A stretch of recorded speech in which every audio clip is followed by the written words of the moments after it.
ಓಂ ಶ್ರೀ ಗುರು ಬಸವಲಿಂಗಾಯ ನಮಃ. ಸರ್ವರಿಗೂ ಶರಣು ಶರಣ.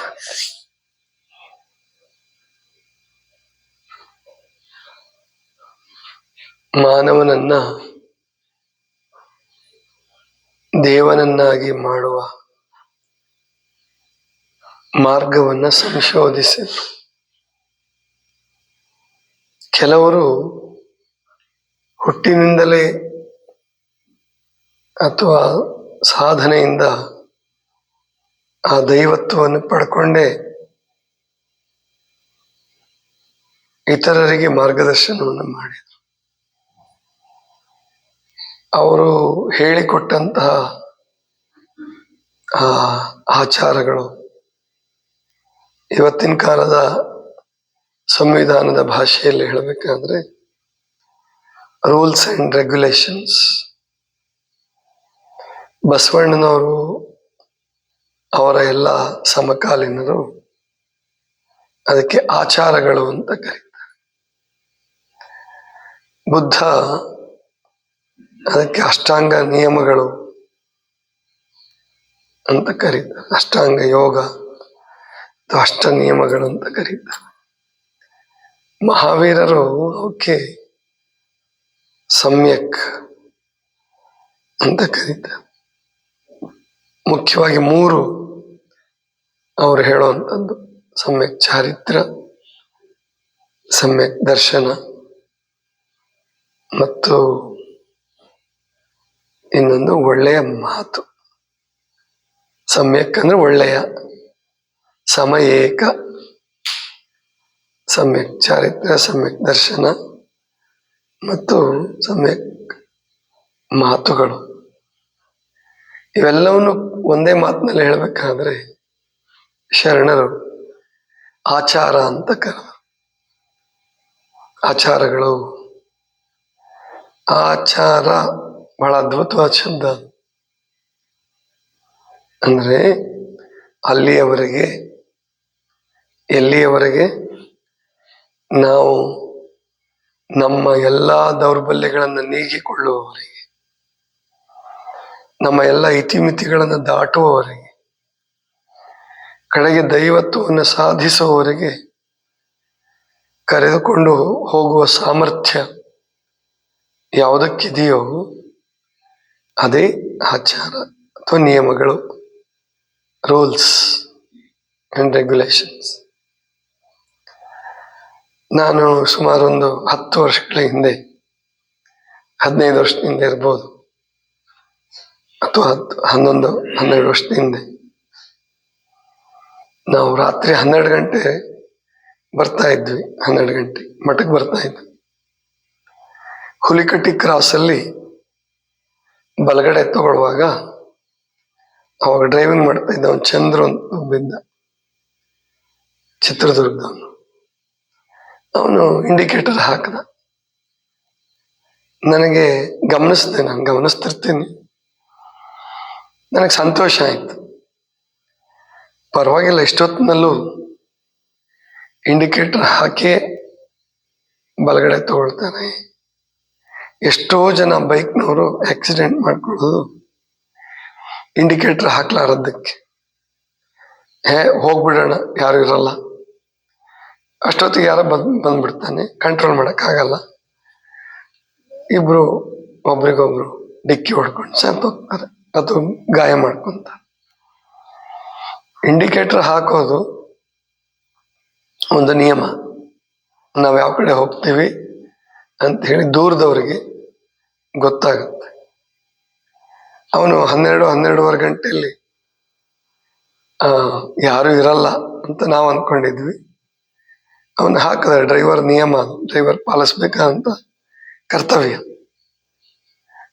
ಆದರೆ ಜಪಾನ್ ದೇಶದಲ್ಲಿ ಇನ್ನೂ ಚೆನ್ನಾಗಿ ಪಾಲಿಸ್ತಾರೆ. ನಮ್ಮಲ್ಲಿ ಬಹಳ ಜನ ಅದನ್ನ ತಪ್ಪು ಮಾಡ್ತಾರೆ, ಕೆಲವರು ಸರಿಯಾಗಿ ನಡ್ಕೊಂತಾರೆ.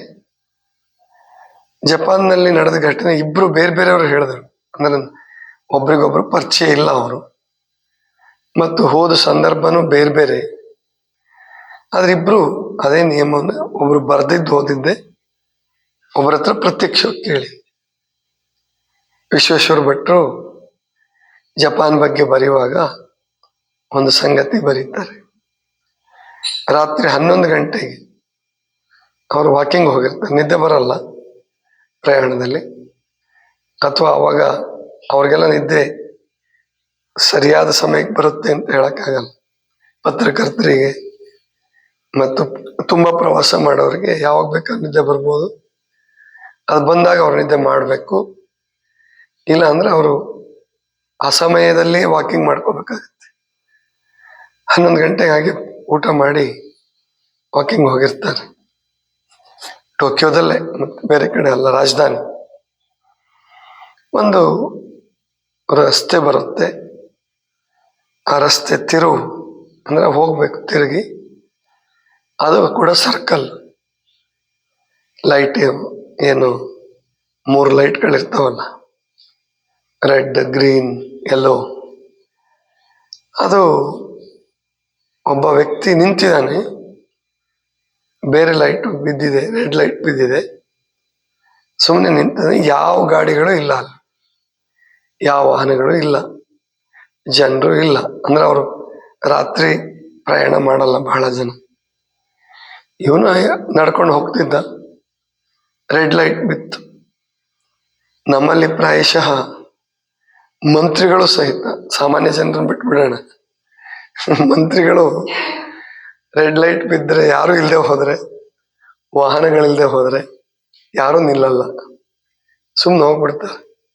ಹಂಗೆ ಲೈಟ್ ಆಫ್ ಮಾಡ್ಬೇಕಾಗಿತ್ತು, ಮಾಡಿಲ್ಲ ಬಿಡೋರು ಅಂತ ಹೊರಟ್ಬಿಡ್ತೀವಿ. ಮಂತ್ರಿಗಳಿರ್ಲಿ, ಎಂಥ ಶಿಸ್ತಿನ ಸಿಪಾಯಿ ಇರಲಿ, ಯಾರೇ ಇದ್ರೂ ನಾವು ನನ್ನಿಂದ ಹಿಡ್ಕೊಂಡು ಯಾರು ನಿಯಮಗಳನ್ನು ಪಾಲಿಸಲ್ಲ. ಅಷ್ಟೊತ್ತಿನಲ್ಲಿ ನಮಗೆ ನಿಯಮಗಳನ್ನು ಪಾಲಿಸ್ಬೇಕು ಅಂದ್ರೆ ಪೊಲೀಸರು ಭಯ, ಆಮೇಲಿಂದ ಬೇರೆ ಬೇರೆ ಇರಬೇಕು, ಇಲ್ಲದೆ ಹೋದ್ರೆ ನಾವು ಪಾಲಿಸಲ್ಲ. ಅವನು ನಿಂತ್ಕೊಂತಾನೆ, ಮತ್ತೆ ರೆಡ್ ಲೈಟ್ ಆದಮೇಲೆ ಹೋಗುವ ಸೂಚಕ ಬರ್ತದೆ, ಹಸಿರು ಲೈಟು, ಹೋಗ್ಬೋದು, ಆವಾಗಲೇ ಹೋಗ್ತಾನೆ. ಇದನ್ನ ಒಬ್ಬರು ಹೇಳಿದ್ರೆ, ಅಥವಾ ಪತ್ರಕರ್ತರು ಹೇಳಿದ್ರೆ, ಲೇಖಕರು ಹೇಳಿದ್ರೆ ಉತ್ಪ್ರೇಕ್ಷೆ ಇರ್ಬೋದೇನೋ ಅಂತ ತಳ್ಳಿ ಹಾಕ್ಬಿಡ್ತಿದ್ವೇನು. ಅದು ಉತ್ಪ್ರೇಕ್ಷೆ ಅಲ್ಲ, ನಿಜನೇ ಅದು. ಒಬ್ರು ಜಪಾನ್ನಲ್ಲಿ 15 ದಿನ ಗಟ್ಟಲೆ ಇದ್ದು ಪ್ರವಾಸ ಮಾಡಿ, ಅವರು ಒಬ್ರು ಗುರುಲಿಂಗಯ್ಯ ಅಂತ ಹೇಳಿ ಆ ಕಡೆ ಅರಸೀಕೆರೆ ಕಡೆ ಅವರು ಈಗ ಒಂದು ಕಂಪ್ನಿನ ಸ್ಥಾಪನೆ ಮಾಡಿದ್ದಾರೆ. ಅವರು ಅದೇ ಮೊನ್ನೆ ಜಪಾನ್ ಬಗ್ಗೆ ಅವ್ರಿಗೆ ಹೇಳ್ತಿದ್ದೆ, ನೀವು ಯಾವಾಗ್ಲಾರು ಜಪಾನ್ಗೆ ಹೋಗಿದ್ರ? ಹೌದು ಹೋಗಿದ್ದೆ, 15 ದಿವಸ ಇದ್ದೆ. ಅವರು ಇಂತಹದ್ದೇ ಘಟನೆ ಹೇಳಿದ್ರು. ರಾತ್ರಿ 1 ಗಂಟೆ ಅಂತ, ರಾತ್ರಿ 1 ಗಂಟೆಗೆ ಹೋಗ್ತಾ ಇದ್ದಾರೆ, ಇದೇ ತರ ಘಟನೆ. ಒಬ್ಬ ನಿಂತ್ಕೊಂಡಿದ್ದಾನೆ, ಯಾಕೆ ಅಂದ್ರೆ ಹೋಗುವ ಸೂಚಕ ಲೈಟ್ ಬಂದಿಲ್ಲ, ನಿಲ್ಲುವ ಸೂಚಕ ಬಂದಿದೆ, ಅಂದ್ರೆ ರೆಡ್ ಲೈಟ್ ಬಂದಿದೆ. ನಿಂತ್ಕೊಂಡು ಆ ಲೈಟ್ ಬಂದ್ಮೇಲೆ, ಯಾವುದದು ಹೋಗ್ಬೇಕಾದ ಸೂಚನೆಯ ಲೈಟ್ ಬಂದ್ಮೇಲೆ ಅವನು ಹೋದ. ಯಾರು ಇರ್ಲಿಲ್ಲ ಅಲ್ಲಿ, ಪೊಲೀಸರು ಇರ್ಲಿಲ್ಲ, ಮತ್ತೆ ಯಾವ್ದು ರಶ್ ಇರ್ಲಿಲ್ಲ. ಅಂದ್ರೆ ಇಷ್ಟು ನಿಯಮಗಳನ್ನು ಪಾಲಿಸೋದ್ರಿಂದನೇ ಆ ದೇಶ ಅಮೇರಿಕ, ಚೀನಾದ ನಂತರ 3ನೇ ಸ್ಥಾನದಲ್ಲಿದೆ ಎಲ್ಲದರಲ್ಲೂ. ಮತ್ತು ಅವ್ರಿಗೆ ಬಂದಷ್ಟು ಅಪಾಯಗಳು ಮತ್ತು ಹಿರೋಶಿಮಾ ನಾಗಸಾಕಿ ಮೇಲೆ ಆದಂತಹ ಪರಮಾಣು ದಾಳಿ, ಈ ಎಲ್ಲವನ್ನೂ ಸಹಿಸ್ಕೊಂಡು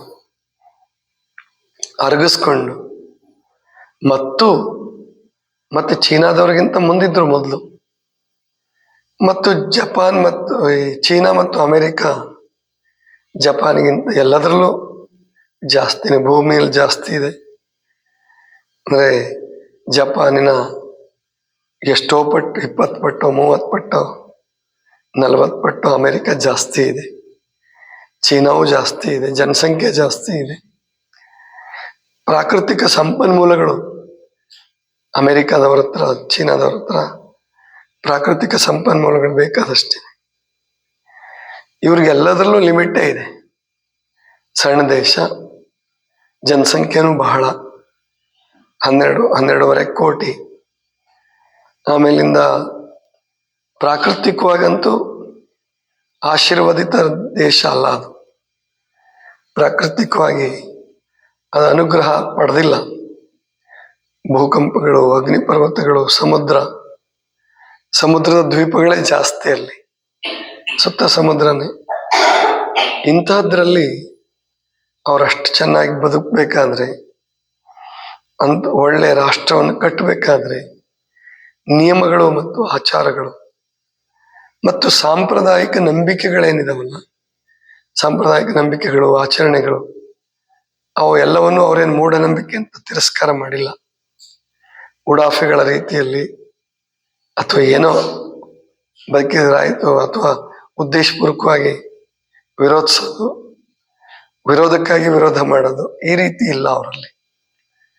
ತಮ್ಮ ಆಚಾರ ವಿಚಾರಗಳನ್ನು, ತಮ್ಮ ಹಿರಿಯರು ಬಿಟ್ಟು ಹೋದಂತಹ ಮೌಲ್ಯಗಳನ್ನು ಕಟ್ಟಿಕೊಂಡು ಉಳಿಸಿಕೊಂಡು ಆಧುನಿಕತೆಯನ್ನು ಬೆಳೆಸಿಕೊಂಡು ಬದುಕ್ತಾ ಇದ್ದಾರಲ್ಲ, ಇದು ಬಹಳ ವಿಶೇಷ. ಅವರಲ್ಲಿರ್ತಕ್ಕಂಥ ಆಚಾರ ನಿಷ್ಠೆ, ಕಾನೂನುಗಳ ಬಗ್ಗೆ ಪ್ರೇಮ, ಕಾನೂನು ಬಗ್ಗೆ ಗೌರವ, ರಾಷ್ಟ್ರ ಪ್ರೇಮ, ಇದನ್ನ ಕೆಲವನ್ನಾದರೂ ನಾವು ಅಳವಡಿಸ್ಕೊಂಡ್ರೆ, ಸ್ವಲ್ಪ ಭಾಗ ಅಳವಡಿಸ್ಕೊಂಡ್ರು ಕೂಡ ನಮ್ಮ ದೇಶ ಉನ್ನತಿಗೆ ಬರುತ್ತೆ. ಆದರೆ ಎಲ್ಲರೂ ಅಳವಡಿಸ್ಕೋಬೇಕು. ಅಲ್ಲಿ ಈಗ ಒಬ್ಬ ಅಂದ್ರೆ ತುಂಬಾ ಜನ ಪಾಲಿಸಿ ಒಬ್ಬನೇ ಒಬ್ಬ ಮುರಿದ್ರೂ ಕೂಡ ಬಹಳ ದೊಡ್ಡ ಅನಾಹುತ ಆಗ್ಬೋದು. ಮತ್ತೇನು ಅಲ್ಲಿ ಅನಾಹುತಗಳೇ ಆಗಿಲ್ವಾ? ಆಗಿದೆ. ಬುಲೆಟ್ ಟ್ರೈನ್ಗಳೇ ಆಕ್ಸಿಡೆಂಟ್ ಆಗಿದೆ, 100 ಜನ ಸತ್ತಿದ್ದಾರೆ. ಆದರೆ ನಮ್ಮಗಿಂತ ಬಹಳ ಮುಂದಿದ್ದಾರೆ ಅವರು, 100 ಪಟ್ಟು 1000 ಪಟ್ಟು ಮುಂದಿದ್ದಾರೆ. ನಾವು ಆಚಾರ ವಿಚಾರಗಳನ್ನು ಪಾಲಿಸೋದು, ತುಂಬಾ ಜನ ಆಚಾರ ವಿಚಾರ ಪಾಲಿಸಿ ಕೆಲವರು ಪಾಲಿಸ್ಲಿಲ್ಲ ಅಂದ್ರೆ ಎಲ್ರಿಗೂ ತೊಂದರೆ ಆಗತ್ತೆ. ಆದ್ರಿಂದ ಎಲ್ಲರಿಗೂ ಶಿಕ್ಷಣ, ಎಲ್ಲರಿಗೂ ಒಂದು ಜಾಗೃತಿ. ಅದು ಜಾಗೃತಿ ಹೊರಗಿನಿಂದ ಬರುವಂತಹದ್ದಲ್ಲ, ಒಳಗಿನಿಂದ ಬರಬೇಕು. ಶಿಕ್ಷಣವನ್ನ ಕೊಡ್ಬೋದಷ್ಟೇ ನಾವು. ಈಗ ಇಲ್ಲೇ ನೋಡ್ತೀವಿ, ನಾವು ಇಷ್ಟೆಲ್ಲ ಹೇಳಿ ಕೇಳಿ ನಿಯಮಗಳ ಪಾಲಿಸ್ತಾ ಇದ್ರು, ಇಷ್ಟು ಸಣ್ಣ ಸಂಖ್ಯೆಯಲ್ಲಿದ್ರು. ಈಗ ಓಂಕಾರ ಹೇಳ್ಬೇಕಾದ್ರೆ ಗಮನಿಸಿದ್ರಿ ನೀವು, ಸುಮ್ಮನೆ ಟ್ರೈನ್ ಕೂಗದಂಗೆ ಕೂಗೋದಲ್ಲ, ಗೊತ್ತಾಯ್ತಲ್ವ? ಯಾವಾಗ ನಿಲ್ಲಿಸ್ಬೇಕು, ಯಾವಾಗ ಹೇಳಬೇಕು, ಎಲ್ಲರ ಜೊತೆಗೆ ಹೇಳಬೇಕು, ತಾಳಬದ್ಧವಾಗಿ ಹೇಳಬೇಕು, ಅದನ್ನು ಗಮನಿಸಿದ್ರೆ ಸಾಕು. ಸ್ವಲ್ಪ ಗಮನಿಸಿದ್ರೆ ಗೊತ್ತಾಗುತ್ತೆ. ಇಂತಹ ಸಂಗತಿಗಳು ಒಳಗಡೆಯಿಂದ ಬರಬೇಕು, ಕಲಿಸುವಂಥವಲ್ಲ ಇವು. ವಿವೇಕದಿಂದ, ಚಿಂತನೆಯಿಂದ ಬರ್ತಕ್ಕಂಥವು. ಅದನ್ನ ನಾವು ಕಲೀಲೇಬೇಕು. ಕಲಿದೇ ಹೋದ್ರೆ ನಮ್ಮ ದೇಶವನ್ನ ನಾವು ಚೆನ್ನಾಗಿ ಕಟ್ಟಕ್ಕಾಗಲ್ಲ. ಆದ್ರಿಂದ ಎಲ್ಲರೂ ನಿಯಮಗಳನ್ನ, ಆಚಾರಗಳನ್ನ ಪಾಲಿಸೋದನ್ನ ಕಲಿಬೇಕು. ಜೊತೆಗೆ ನಿಧಾನವಾಗಿ ಮಾತಾಡೋದು, ಎಷ್ಟು ಸಾಧ್ಯ ಆಗತ್ತೆ ಅಷ್ಟು. ತಮಾಷೆಯ ಸಂದರ್ಭದಲ್ಲೂ ಕೂಡ ಹಿತವಾಗಿ, ಮಿತವಾಗಿ, ನಿಮಗೂ ಆನಂದ ಆಗಿರ್ಬೇಕು, ಕೇಳೋರ್ಗೂ ಆನಂದ ಆಗಿರ್ಬೇಕು. ಹೊಸಬ್ರಿಗೂ, ಏನು ಗೊತ್ತಿಲ್ಲದಿದ್ದವ್ರಿಗೂ ಎಷ್ಟು ಚೆನ್ನಾಗಿ ಮಾತಾಡ್ತಿದಾರಲ್ಲ ಅನ್ನಿಸ್ಬೇಕು. ಈ ಥರ ಎಲ್ಲ ಕಲ್ತ್ಕೊಳ್ಳೋಣ, ನಮ್ಮ ಜೀವನವನ್ನ ಸುಂದರಗೊಳಿಸಿಕೊಳ್ಳೋಣ. ಇದಿಷ್ಟು ಇವತ್ತಿನ ಚಿಂತನ. ಸರ್ವರಿಗೂ ಶರಣ ಶರಣ.